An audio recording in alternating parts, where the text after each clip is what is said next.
What's up mga ka-Willy Boy? Sa mga nagtatanong pala sa akin regarding job opportunities bound to Canada, panoorin niyo yung video na ito para magkaroon kayo ng mga ideas kung paano kayo makapag-apply through online and sa mga agencies in the Philippines bound to Canada. Kamusta mga kababayan? Welcome sa aking channel. Ako nga pala si Wildy, isang Filipino butcher galing sa Golden Horizon Agency. Kung may katanungan ka, huwag kang magkatubili, i-ask me. Basta click like and subscribe, then share mga video ko sa White Sea. What's my name? Wildy. Wildy. Wildy boy. What's my name? Wildy. Wildy. Wildy boy. What's my name? Wildy. Wildy. Wildy boy. What's my name? Wildy. Wildy. Wildy boy. That's my name.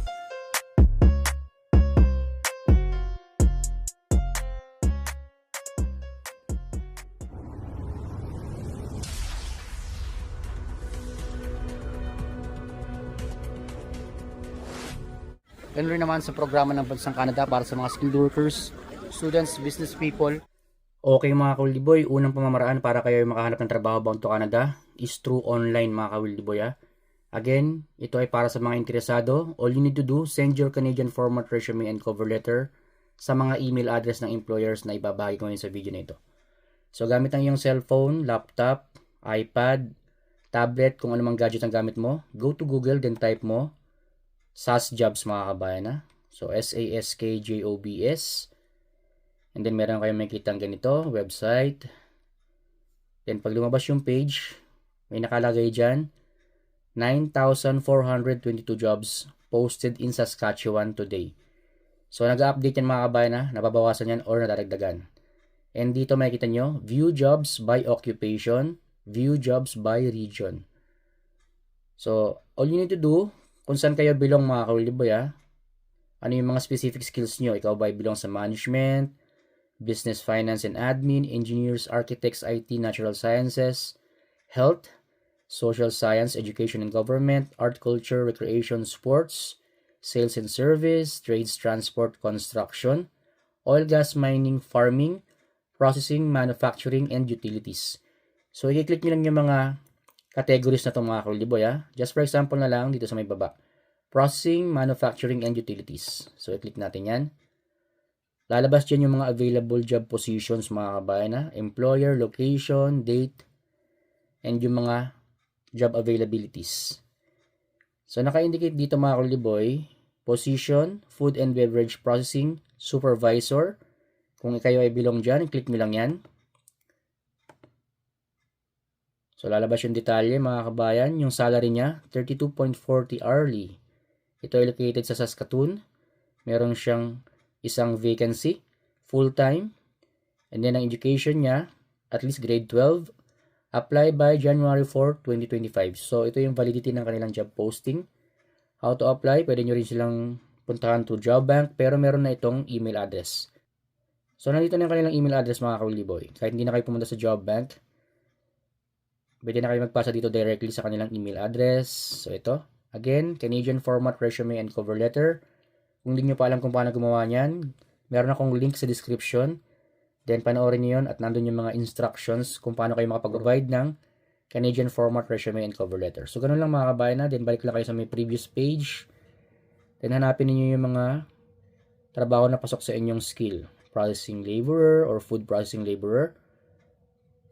Scrap metal processor, process operator, naka-indicate dyan, ethanol plant, production laborer.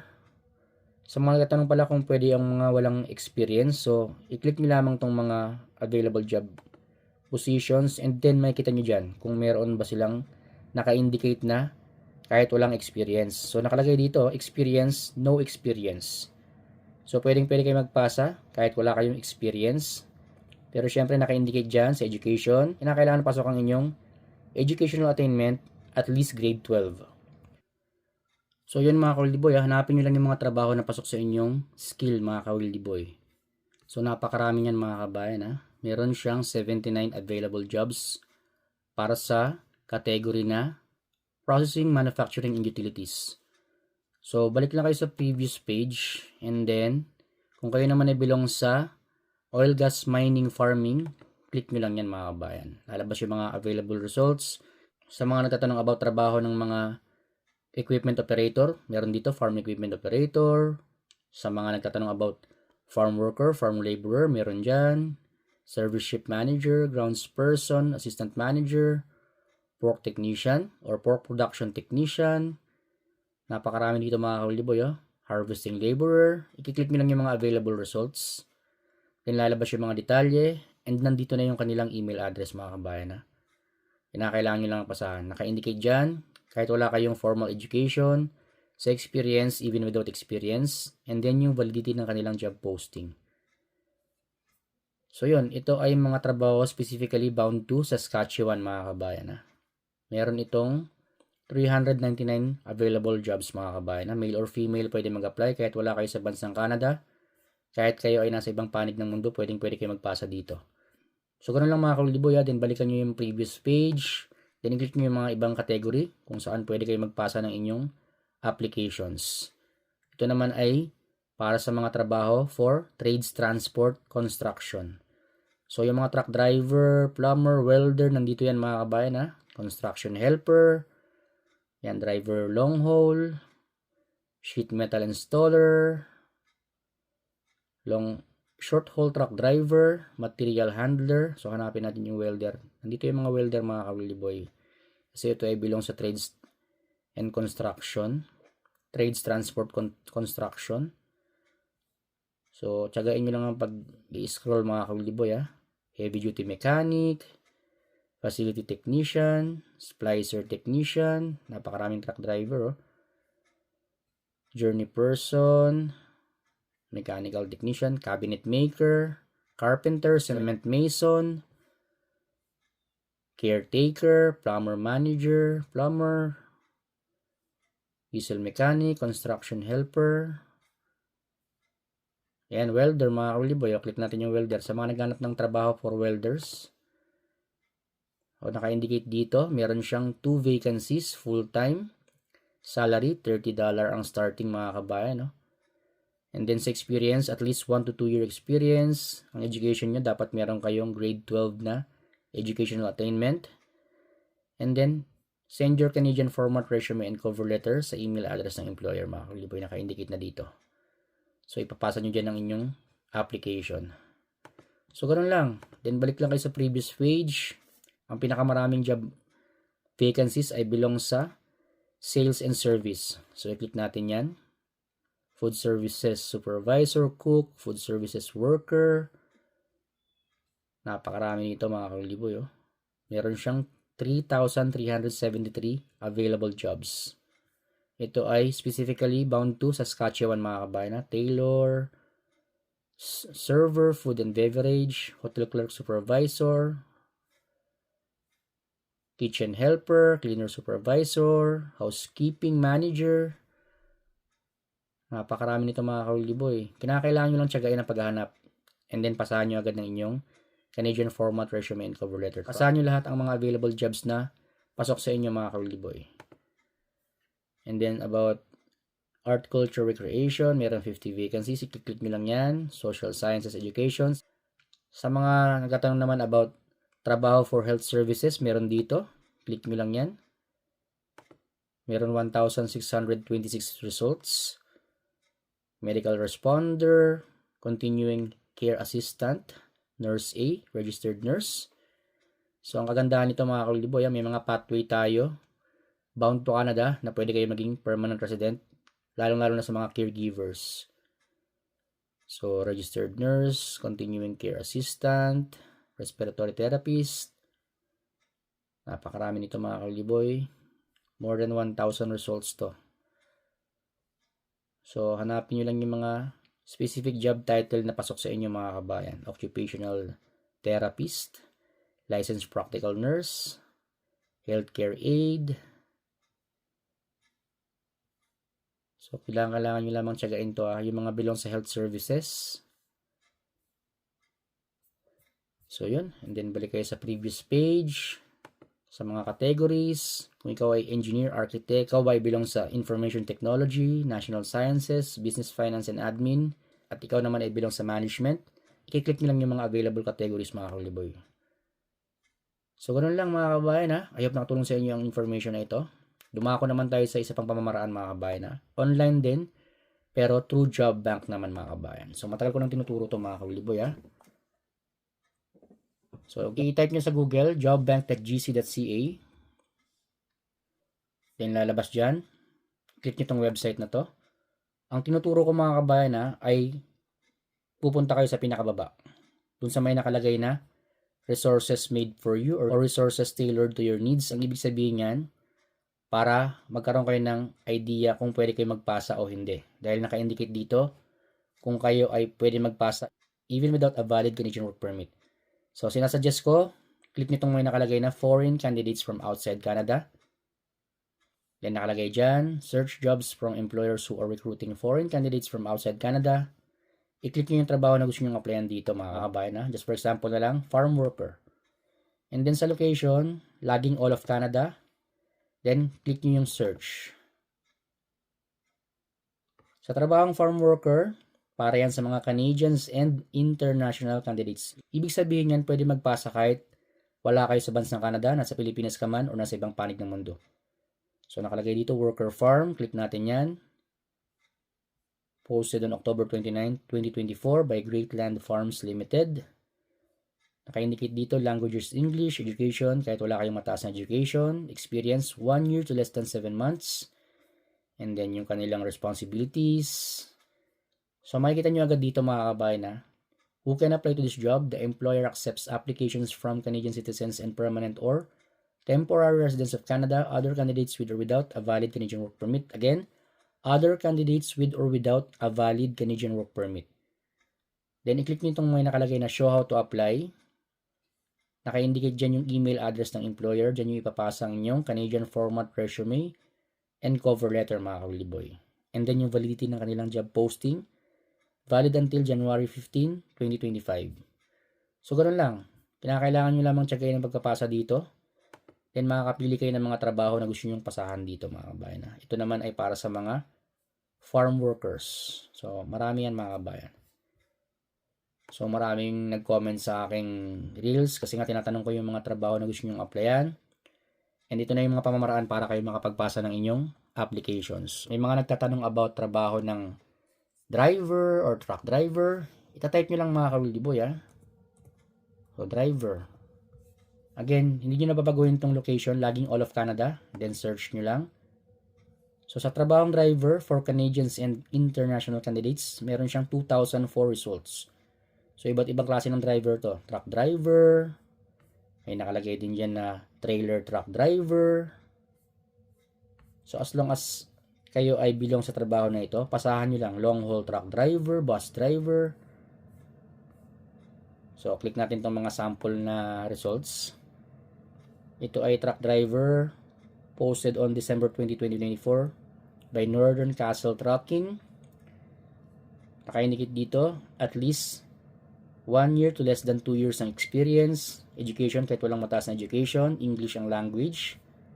And then, yung salary niya, 35.40 hourly, 32 to 40 hours per week. Permanent employment yan mga kabayan na. Then sa pinakababa, naka-indicate dyan, pwede kayo mag-apply kahit kayo ay walang valid Canadian work permit, kahit kayo ay from outside Canada. Naka-indicate dito, other candidates with or without a valid Canadian work permit. So, click nyo itong may nakalagay na show how to apply. Then, send your Canadian format resume and cover letter to their email address. And then, ito ang kanilang job validity until January 19, 2025. So, ganoon lang mga kauliboy. Napakasimple lang. Matagal ko nang tinuturo to. Again, para sa mga hindi nakakaalam, isa lamang ito sa mga pamamaraan para kayo makapagpasa ng applications bound to Canada. Kahit kayo ay wala sa bansang Canada. Kahit kayo ay walang valid Canadian work permit. So yun mga kauliboy I hope nasundan nyo yung video na ito. Dalawang pamamaraan para kayo makapagpasa ng trabaho online. Kahit kayo ay wala sa bansang Canada. Kahit kayo ay walang valid Canadian work permit. Then meron pang dalawang pamamaraan mga kabayan So again, ito naman ay programa ng bansang Canada. So, tinuturo ko yung mga programa ng bansang Canada, specifically 4 na programa. So, unahin na natin yung Agri-Food Pilot Program. So nakalagay dito, Agri-Food Pilot Program Canada. Click nyo lang yan. Then makikita nyo dito, hanggang May 14, 2025 na lang siya mga kabayan. So kinakailangan nyo na lang pasahan or kinakailangan nyo na lang samantalahin until pwede pa kayo mag-apply dito. So nakalagay dito, the Agri-Food Pilot helps address the labor needs of the Canadian agri-food sector. The pilot provides a pathway to permanent residence for experienced non-seasonal workers in specific industries with specific occupations. So kinakailangan nyo na lamang unawain yung nakalagay dito, who can apply, eligible industries, occupations, apply for permanent residence. After you apply, prepare for arrival. So click nyo lang yung mga sections na yan mga kabayan. Again, basahin at unawain ninyo mga kawiliboy. Ito ay 100% legit mga kabayan. Ito ay through the program of the Government of Canada. So isa yan, Agri-Food Pilot Program. Then pwede rin kayo sa Atlantic Immigration Program mga kawiliboy. So palitan nyo lang yan, Atlantic Immigration Program. So same thing, click nyo yung website nila. Then basahin nyo yung mga eligibility requirements and then yung mga process on how to apply mga kawiliboy. So nakalagay dito mga kawiliboy ito yung mga 4 provinces na pwede nyong mapuntahan. So dito, nandito yung mga employers sa mga isa sa mga provinces na yan. Sa New Brunswick, Newfoundland and Labrador, Nova Scotia, and Prince Edward Island. So yun, again, basahin at unawain ninyo. Sunod naman ay ang programa para sa mga caregivers, mga kawiliboy. Ito naman para sa mga caregiver, mga kawiliboy, sa mga tatanong about para sa mga trabaho for caregivers. Again, click nyo lang to. So yun, basahin at unawain nyo ito mga kabayan para sa mga caregivers nasa Pilipinas ka man o nasa ibang panig ng mundo. So meron akong link sa description about sa mga programang binabahagi ko sa inyo. Panoorin nyo na lang mga kabayan. Nandun yung buong detalye mga kawiliboy. And then, Express Entry Program and then yung Provincial Nominee Program. Immigrate through Express Entry mga kawiliboy. Then click nyo yan. So naka-indicate dito, Express Entry is an online system that we use to manage immigration applications from skilled workers. Again, basahin nyo yung kanilang mga sections, who can apply, check your score. Ito ay through CRS mga kabayan or Comprehensive Ranking System. So basahin nyo at unawain nyo nakalagay dito. Get your documents ready, create your profile, rounds of invitation, apply for permanent residence. After you apply, if we approve your application. So yun. And then yung isa ay Provincial Nominee Program. Program Canada. So nakalagay dito, immigrate as a provincial nominee. Again, click nyo lang yan. Then naka-indicate dyan. Para sa mga students, business people, skilled workers, semi-skilled workers. Again, basahin at unawain ninyo yung mga naka-indicate na detalye dito mga kabayan. Para kayo ay maging eligible. So yun. At ang pinakahuli mga kabayan, agencies in the Philippines. So ito yung pinakahuling sinasuggest ko. And then ito rin yung pinaka-primary na ina-advise ko. Kung kayo ay skilled worker at ikaw ay nasa Pilipinas, I highly suggest na mag-apply ka sa mga agencies in the Philippines. Kung hindi mo pa alam yan, go to Google then type mo Agencies in the Philippines for Canada. So may naka-indicate dyan, ph2canada.com. Kahit ito ay may nakalagay na from January 2023, as long as sila naman ay existing pa at sila naman ay licensed recruitment agency, pwede nyo pa rin gawing reference yung kanilang agency. Pwede nyo bisitahin yung kanilang website. Pwede kayo magpasa sa kanilang email address. And then pwede nyo rin silang puntahan mismo sa kanilang location, mga kawiliboy, naka-indicate dito. So, 10-story placement agency, First Dynamic, 2,000 miles placement agency, 21st Century Manpower, 7107 Island Placement and Promotion Incorporated, Advanced Production Incorporated, AMI Global, Anifel Management and General Services, Orius Manpower and Consultancy Corporation, Bison Management, Chartius Prime Recruitment, napakarami. Share to Agencia, EDI Staffing International, EMR Construction and Manpower, Efficiency Overseas Manpower Supply Incorporated, PhilHR Manpower, Finance Asia, Golden Horizon, Iconic Manpower, IPAMS, highly recommended dyan, Insana, International Skill Development, International Staffing Organization, JB International Manpower Services, napakarami nito mga kabayan ha. Oblen International Manpower, jobsglobal.com, Kenmore, Lead Resources Management Corporation, Lease United International, Lucerne, Magsaysay Global, MEC, Mercan, Metro Global, Mission Way, New Life, Oman Phil, Peak Manpower, napakarami, Peridot, Philstar International. So napakarami nito mga kaluliboy ha. Staff House, Star Express. Again, kinakailangan nyo lamang tignan ang kanilang mga job opportunities. Go to their website or to their Facebook page. Pwede nyo itong direktang itype sa Facebook mga kabayan ha. Nakikita nyo dyan yung kanilang mga job opportunities. So yun mga kabayan, I hope nakatulong sa inyo yung information na ibinigay ko sa video na ito mga kabayan. So yun mga kaluliboy, I hope nagustuhan niyo ang video na ito. Siyempre kung sakasakaling nakatulong sa inyo, don't forget to give a thumbs up. At kung bago ka pa lang sa akin channel, huwag mo kalimutan mag-subscribe and click mo notification bell para lagi kayong updated sa mga bagong job opportunities by FW na akin na-upload. Siya nga pala, kung meron kayong mga katanungan, lapag nyo lamang dyan sa ating comment section and pakishare na rin ang video na ito para makarating na rin sa iba natin mga kabayan. Good luck and see you on my next video. Bye bye mga kaluliboy.